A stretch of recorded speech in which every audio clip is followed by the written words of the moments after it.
안녕하세요. 슬기로운 생활 슬기입니다. 제가 전원주택에 살면서 이제 잔디밭 걷는 영상 올리고 이랬더니 이제 부러워하시는 분들이 많았었는데, 저도 이 중간동 아파트로 이사하게 되었어요. 부득이하게 이사를 해서 사실은 처음에 걱정이 많았습니다. 아파트 단지 이렇게 도심에서 제가 걸을 수 있는 공간이 있을까, 맨발로 걸어야 되는데 걸을 수 있는 데가 있을까 하고 많이 걱정을 했는데,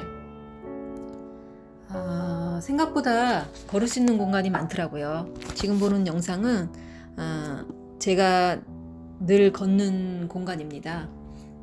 산 적당히 이제 힘들지 않게 개천을 따라서 쭉 걷다가 이제 북한산 둘레길에 들어서면 제가 이렇게 걷고 있습니다.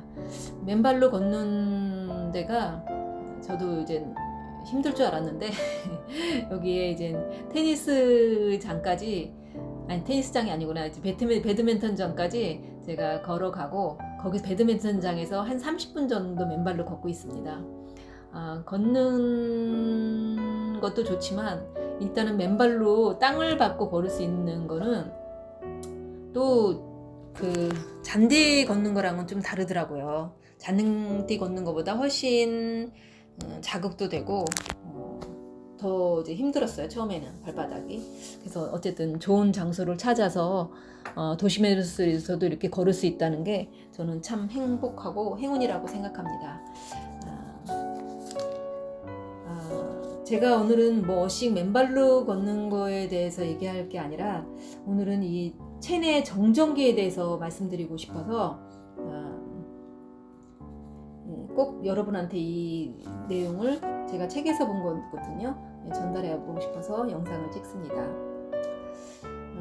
일본의 호리 박사라고 있는데, 이분이 체내 정전기에 대해서 이제 말씀하신 게 있어요. 모든 병은 몸속 정전기가 원인이다 라고 말하는데요.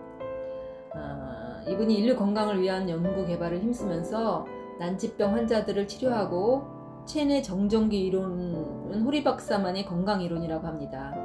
우리 몸 안에서 발생하는 과정과 그것이 쌓여갈 때 어떻게 건강이 나빠져 가는지를 연구하고, 몸속에 쌓인 정전기를 빼내면 거짓말처럼 상태가 호전되었다고 합니다.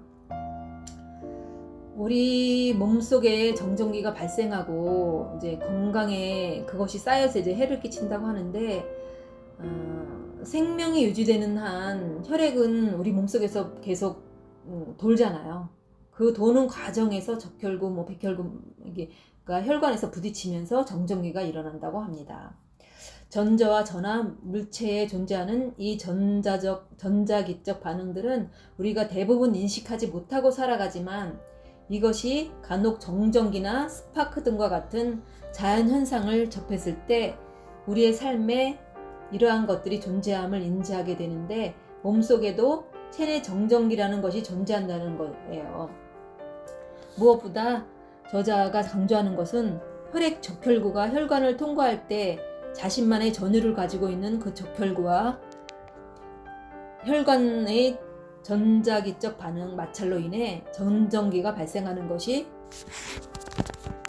다고 말하고 있습니다. 몸속 정전기는 스트레스를 받으면 혈관이 수축되고 마찰을 일으켜 당연히 정전기의 양이 늘어난다. 이러한 체내 정전기는 전기가 통하지 않는 절연체인 지방과 글리세린에 쌓인다고 합니다.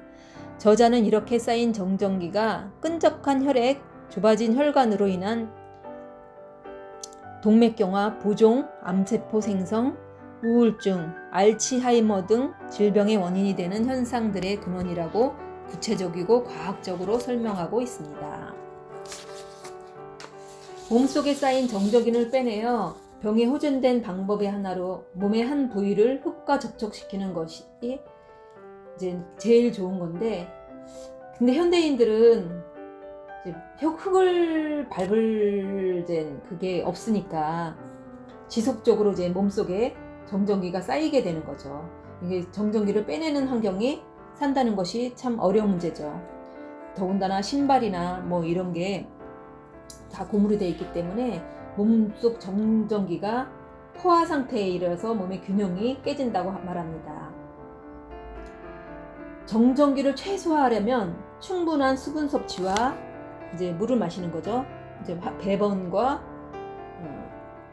이제 고관절이나 발끝을 주무라고 합니다. 그리고 수면 시간은 7시 정도로 제한되고 더 오래 자고 싶다면 5시간 간격으로 이제 손을 씻거나 흙을 만지면서 이제 자야지 이제 뭐 그 정전기를 빼낼 수 있다고 합니다. 이제 물의 수분이 부족하면 피의 농도가 진해지기 때문에 더 이제 정전기를 발생하고, 그래서 발끝까지 발에 끈적끈적한 혈액이 고인다고 해요. 그래서 몸의 독성 물질은 발에 몰아 있다고 말을 합니다. 그래서 그런지 저는 사실 항암이 끝나고 지금까지도 발이 많이 저리고 있어요. 그래서 이것 때문에 더 이제 맨발로 운동하고 이렇게 있는데, 어쨌든 모든 이제 나쁜 성분이 발에 이제 저장되고 얘기를 합니다.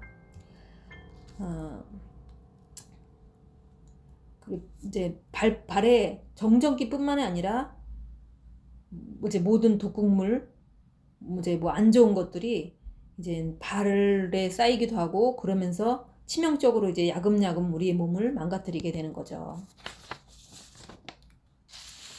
이제 정전기가 근육도 수축하게 하고 혈관도 수축하게 하고, 그래서 정전기는 더 늘어나게 되고, 이런 거를 반복하게 돼서 근육은 점점 딱딱하게 해지고, 뭐 어깨 결림이나 무릎 통증, 부종, 알레르기 비염, 아토피염 이런 것도 전부 다 이제 정전기로 인한 거라고 얘기를 합니다. 그래서 뭉친 근육도 풀어줘야 되고, 식습관만 신경 써도 이제 몸에 정전기를 많이 뺄 수 있다고 하는데요. 가장 효과적인 방법은 미네랄을 섭취하는 것이고요. 적당량의 미네랄만 섭취하면 이온화된 미네랄이 정전기를 중화시킨다고 합니다. 그 영향으로 뭉쳐있는 적혈구가 서로 떨어지고 혈관벽에 달라붙어 있던 물 분자도 혈류를 타고 흘러가 버린다고 합니다. 현미밥, 채소, 해조류, 어패류, 각종 된장이나 이런 걸 미네랄이 풍부한 음식을 섭취하라고 얘기도 하고요. 식습관이 이제 한쪽으로 편식하는 거는 이제 안 좋다고 얘기를 합니다. 그래서 채소나 이제 고기도 적당히 먹어야 되고, 어쨌든 미네랄이 풍부한 음식을 먹어주는 게 좋다고 얘기하고요. 이제 정전기가 이제 쌓이기 쉬운데, 거기에는 바닷가 모래를 걸으면 정전기를 빼내는 방법이 최고라고 합니다. 바다에 이제 맨발로 걸으면 미네랄도 풍부하고 이제 뭐 그렇기 때문에 이제 손과 발을 흙에 대고 이제 걷고 뭐 이러는 게 굉장히 좋다고 얘기합니다. 그래서 미네랄 섭취 많이 하고 근육 마사지 자주 해주고, 이게 이제 질병이 안 걸리는 유일한 방법이라고 합니다. 병들고 나서 치료에 돈과 에너지를 쏟아붓느니 예방에 힘쓰는 것이 필요하지 않겠어요? 하지만 대부분의 사람들은 귀찮은 일이 하지 않으려고 해요. 저도 사실은 매일 아침마다 이제 가서 이제 맨발로 걷고 이런 게 쉽지는 않아요, 정말. 그래도 건강을 위해서 해야 되기 때문에 하는 건데요. 귀찮은 것을 이제 당연히 싫죠, 누구나. 그렇지만 건강을 위해서는 이보다 효과적인 게 없잖아요. 체내 정전기 빼내는 생활 습관, 이게 건강으로 가는 첫 걸음이라고 저는 생각합니다. 여러분 어떠세요? 정전기가 우리의 몸에 쌓이면 병에 걸린다고 하니까 될 수 있으면 맨발로 걷고 자연과 접촉하는 생활하는 게 좋을 것 같습니다. 감사합니다. 화이팅!